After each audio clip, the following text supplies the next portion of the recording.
नमस्कार, मी सुनील घनवट, हिंदू जनजागृती समिती महाराष्ट्र आणि छत्तीसगड संघटक.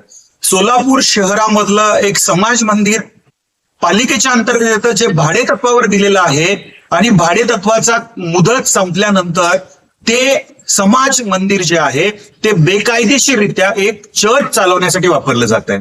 खरं तर समाज मंदिराचा उपयोग हा शैक्षणिक असेल, सामाजिक असेल, सांस्कृतिक कारणांसाठी झाला पाहिजे, परंतु पालिकेचेच कर्मचारी असलेले काने पागुल दत्तात्रय नावाची व्यक्ती उर्फ येहान काने पागुल हे मनपाचे सेवक आहेत, कर्मचारी आहेत आणि बाजूला त्यांनी बरोबर हे काम चालू असताना एक बेकायदेशीररित्या चर्चचा जो भाग आहे तो चालवतायत. त्या ठिकाणी त्या चर्चचं नाव आहे जीजस गॉस्पेल सोसायटी.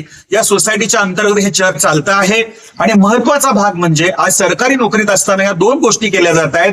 म्हणजेच महाराष्ट्र नागरी सेवा नियम अधिनियम 1969 जो आहे त्याच्यानुसार हा बेकायदेशीररित्या होत आहे, हा कायद्याचा भंग आहे, यानुसार त्यांच्यावर कारवाई झाली पाहिजे आणि हे बेकायदेशीररित्या जे चर्च वापरलं जात आहे त्याचा भाडेतत्वाचा करार रद्द केला पाहिजे, तत्काळ ते सील करून अन्य कारणांसाठी वापरलं पाहिजे. या संदर्भात हिंदू जनजागृती समितीने महाराष्ट्राचे विधी न्याय मंत्री श्री आशिषजी जयस्वाल यांच्याकडे निवेदन दिलेलं आहे. त्याचबरोबर सोलापूर जिल्ह्याचे आयुक्त जे आहेत सचिन ओबमासे यांच्याकडे निवेदन दिलेलं आहे.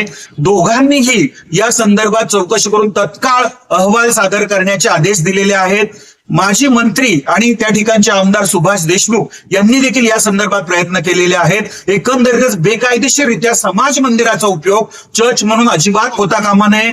तो भाडे तत्वाचा करार रद्द केला पाहिजे आणि ते सील केलं पाहिजे. या जे काही काने पागुल नावाची व्यक्ती आहे जे गैरवर्तन करतात यांच्यावरती कारवाई झाली पाहिजे, बडतर्फ केलं पाहिजे, त्यांच्यावर फौजदारी गुन्हे दाखल झाले पाहिजे.